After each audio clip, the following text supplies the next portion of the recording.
Last year, before we went on the Yuletide celebration, the government presented a budget crescent in a sustained momentum, yes, of about 750.2 billion naira.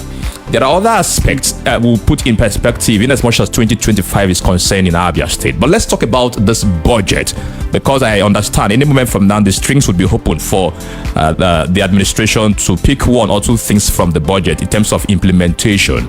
Take us through the priority areas of this budget, Ferdinand Okoma, because I understand that about 82% of the budget is for capital expenditure and 18% is for recurrent expenditure. But let us know the priority areas of this administration with regard to the 2025 budget crescent sustained momentum. Okay, thank you. Thank you, Moses, once again for having me.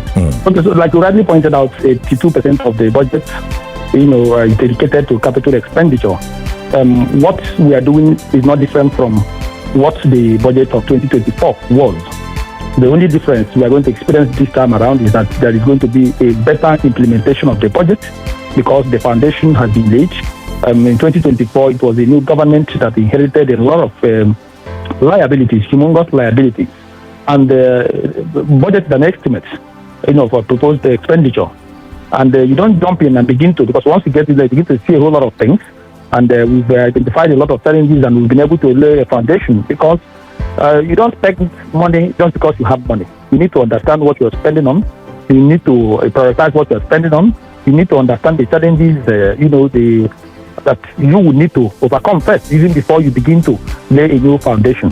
So what this year's budget is going to do is to consolidate on the things we had said we were going to do or the things we have started in 2024, like the education sector, the health sector, road infrastructure, security, of course. Social welfare is also great priority this time around, So it's still those key areas. Waste management, and people are already giving testimonies. People are giving testimonies of turnaround in the road infrastructure. You look at the security, a lot of money has been spent there. But then, last year we faced some security challenges, and of course the government responded very decisively, and that was why I think Abia was the only southeast state that no bad news came out from during the Yuletide, both between the Christmas and the New Year, because the government took far-reaching drastic measures to ensure that what gave the hoodlums the impetus to do what they did, that the architecture will be destroyed. So it's just going to be consolidated. That was why we talked about sustained momentum. It's going to, the momentum that has been ignited. The government is going to leverage the resources allocated to different MDAs to ensure that governance is advanced to, a higher level. Right, talking about consolidating on the laid down foundations, perhaps that's of 2024. Did the government really do well in that regard? I know you mentioned there are persons that would agree with you in terms of security.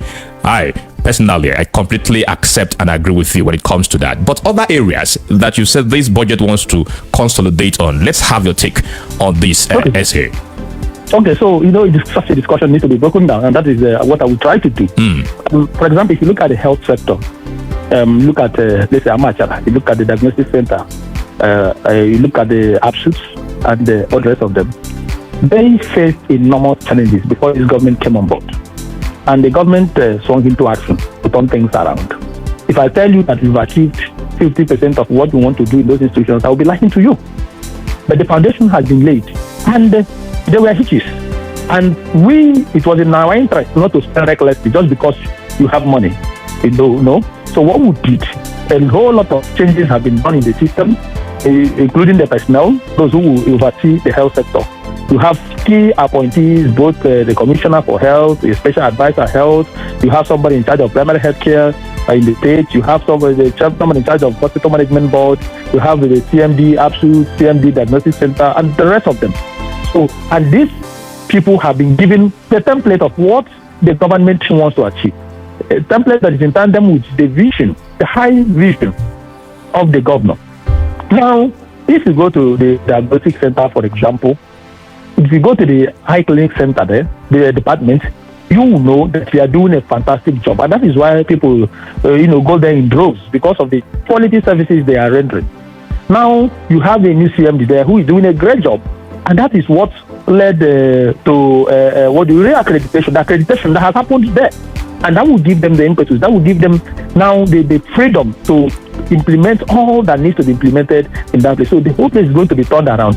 Then you look at the General Hospital Amacha. That one is completely going to be rebuilt. What was done before was the rehabilitation and retrofitting to an extent, but here you are going to completely reconstruct the place, expand the place, and provide all that required. So it's something, it's like you're going to start afresh there. It's going to go down to a great extent. That is what is going to happen at Amacha, because we want to build a hospital that will have all the components, all that is required to provide, the services required from a general hospital. Then you look at HARCOURT. HARCOURT was like, I don't know how to describe it. It was in a state of comatose. It was comatose before the government came on board. We are not saying we turned the place around. No. The changes, the initiatives, the programs that the government has come up here now, because we are going to, if you go there, look at what has been spent, that much has not been spent because we do not want to spend on nothing. So that was one of the reasons why the 2020, because if you go through the 2024 budget, you see that the implementation to an extent was not fantastic. Because we didn't want to spend carelessly. Some people say, we spent 80% of our budget. We met 80% implementation. But it shouldn't be all about implementation. It should be about how well was the implementation done. So we rather be accused of not implementing our budget or what we said we would have, than being accused of implementing carelessly or people not seeing the result of the implementation. So we are breaking it down. And you look at the area of road infrastructure. It is visible. Road infrastructure is not something you can hide. If you are working, people will know you are working. If you are not working, people will know you are not working. If you look at the strategic routes that have been awarded or that are ongoing or that have been completed, then you would understand the direction the government is going. Governor Alex Otti's philosophy has always been that investors come only to a place that has been prepared for them. And preparing an investment means investing in all facets of the state economy. So road infrastructure is key because the environment has to be habitable.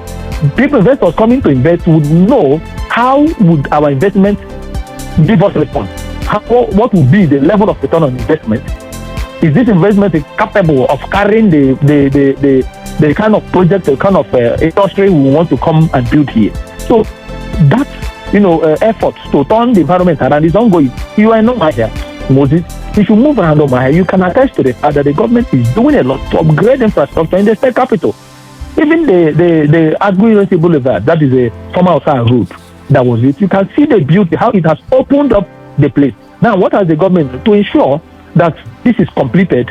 The second phase, which is Tower to Onimo Road, has started. The government is in the process of paying compensation, and what will commence, of course, is going to be completed this year. It's going to be Dual Carriage all the way to Onimo. If you go to Umeka to Owerenta there, it's the same thing. Work, of course, is already ongoing. After the people whose properties were going to be affected were paid compensation, it's going to be Dual Carriage, and all these roads are going to are straight line. So all the boundaries in our neighboring states are going to, look very beautiful. That is the type of vision that the governor has, and this is manifested. But HARCOURT road, of course, will be delivered finally in the next few months. If you go there, then you will be happy that Alex Otti happened to Abia in 2023. Because anybody who is conversant with Port Harcourt will tell you that that area, Crystal Park and the rest of them, used to be high-brow areas in the past. The Port Harcourt used to be a very, high-profile area. But over time, it became a slum. Why? Because the road, which is a very strategic gateway into Abia State from Port Harcourt and even from the other part of the expressway, it was abandoned. It was everywhere. It became dilapidated. Properties lost their value there. Schools were closed. Churches were closed. People didn't have access to their businesses, and factories collapsed. Meanwhile, people's houses were demolished.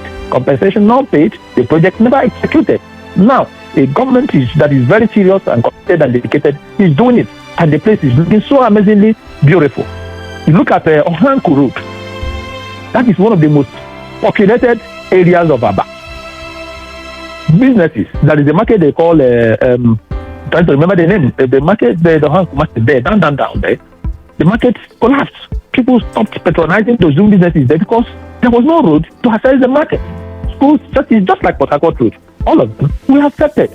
Today, they go there and see the kind of job that the contractors are. They're doing it with speed. So, and just across the state, look at the Uzua Collaborative Hopia Road, awarded to 3 construction companies, Serotex, CCECC, and Krembok. The essence of awarding the 67-kilometer road to the 3 different construction companies was to enable them expedite action and finish the job on time. And they're doing it very well. And the people are feeling relieved, because the road that a lot of people used to spend up to 3 hours in the past, and now it's taking 30 minutes from Umuahia. Let's say 30 minutes from Umuahia to Isukwa to analyze, about 40 minutes to Itim from Umuahia, just like that.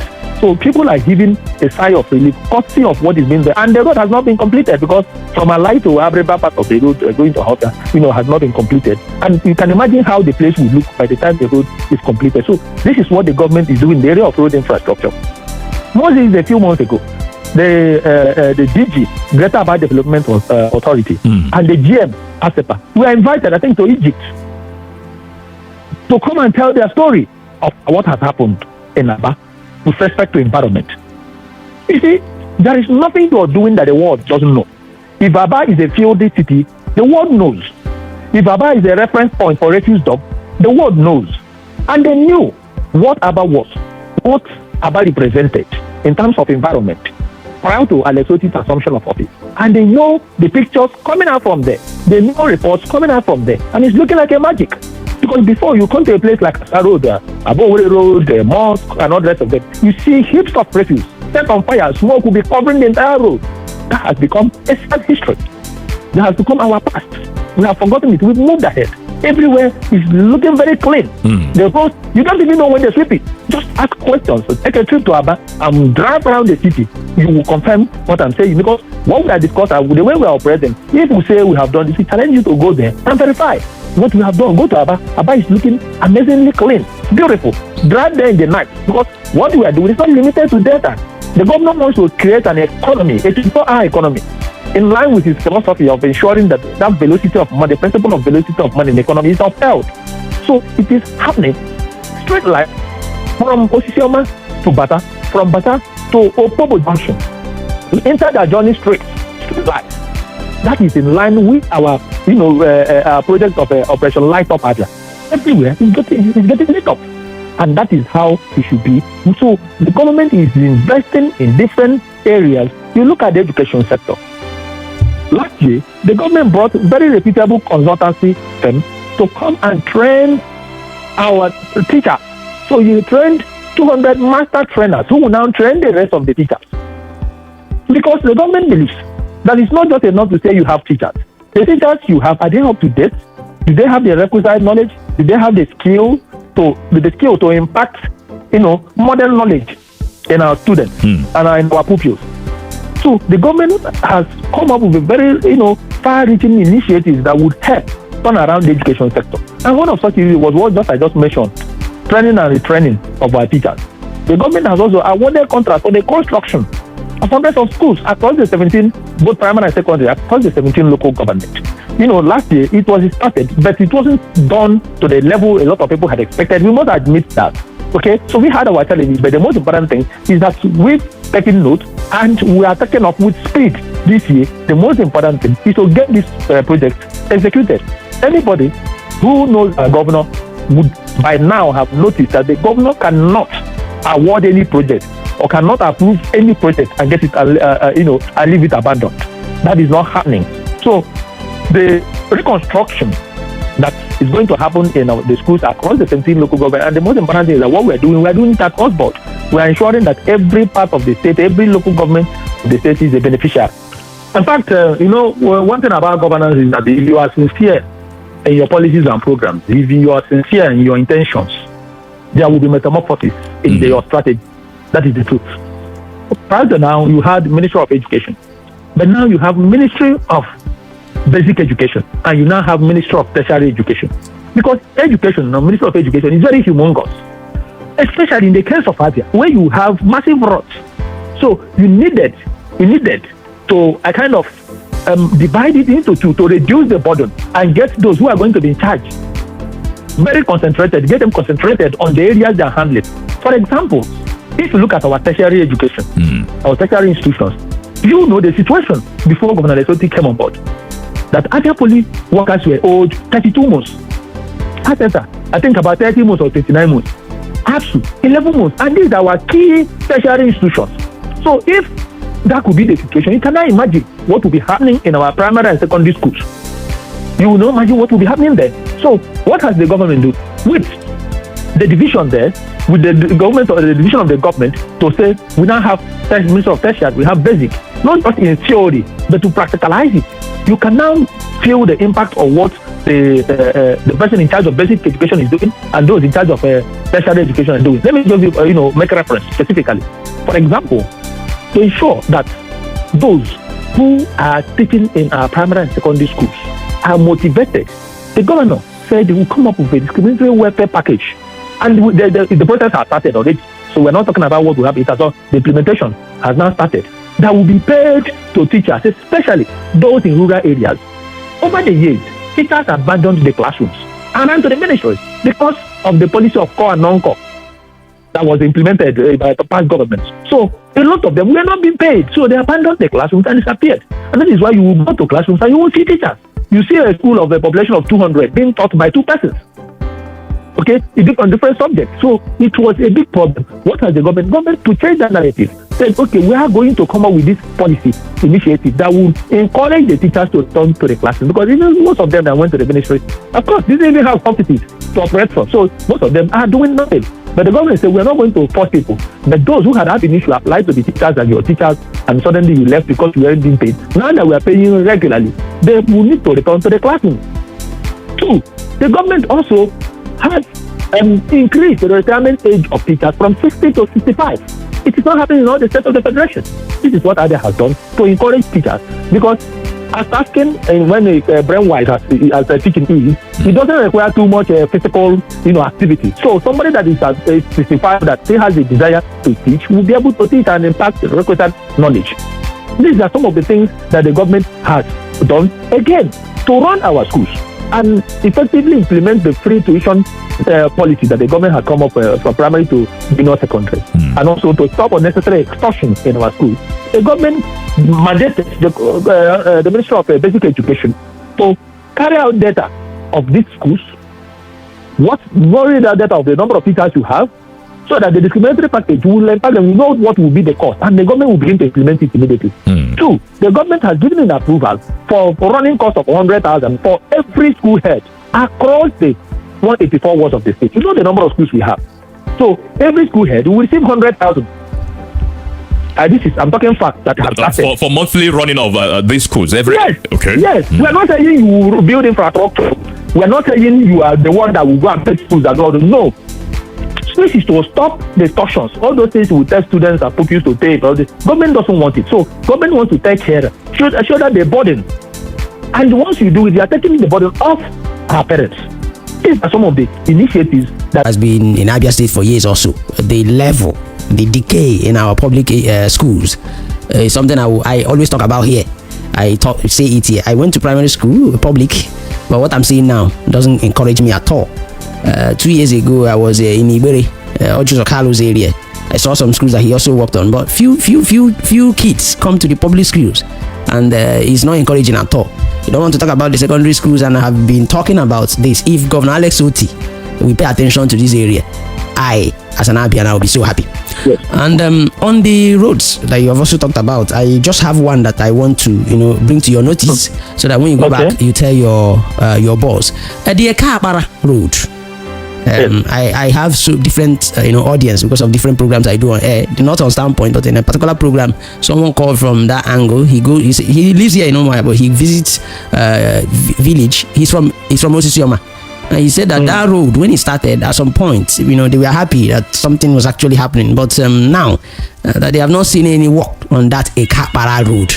It seems that something stopped, and I said on air also that I wouldn't be happy if it becomes an abandoned project.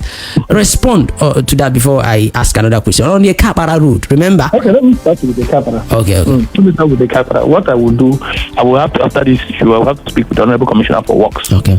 I know the situation there at the moment, because the last time I visited there, that was in October with the Commissioner for Works.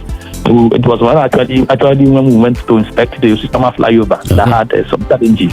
So after the inspection, we decided to visit the Kapara road because that day work was ongoing that day. So if work stops, I'm not aware of it. I will speak, like I said, immediately after this show. Now I will call the Honorable Commissioner. But one thing you can take to the bank is the fact that no project initiated by the governor will be abandoned. But then it's not about whether it will be abandoned or not. That you will not abandon a project does not mean it should be done on a snail speed. Okay? So if the people are expressing concerns, I understand. Because the rainy seasons will soon be here and you wouldn't want the people to suffer. So if people express disapproval or resentment over the speed of work there, it's understandable. They should do so. Because like you stated, the person that told you we're happy when the job was started, and they will ensure that same tempo with which the work was started must be sustained so that the road will be delivered on time. That's when I was talking earlier, I did make reference to the Omar here. Road. The reason for willing to pay different construction companies was to reduce the number of time that will be spent building the road. Because if you had given it to one contractor, maybe by now the person would not have done up to 30% of the road. But look at how the thing is coming to an end because it was awarded to 3 construction companies. So that is because we believe that every road project must be done with speed. And if you look at the roads that have been commissioned in Abia, they were all done with speed. That some people just close their and open their eyes and they will see that the roads, the drainages, and the street lights are already there. So we'll intervene and ensure that the summer a Kapara road is also receives the same attention. Of course, I will also raise it to His Excellency as well, so that the pressure will be put to ensure that the contractors do the needful. I will appreciate that. Then on what you said in the education sector, I think you were spot on. It was 100% correct. And that is why we are going to the foundation, the fundamental issues. People intentionally do not desert or desire to desert the public schools. It's because they were not receiving quality education. Because at the point they were not seeing teachers again, and no parents would want to, dump their children in schools where there are no teachers.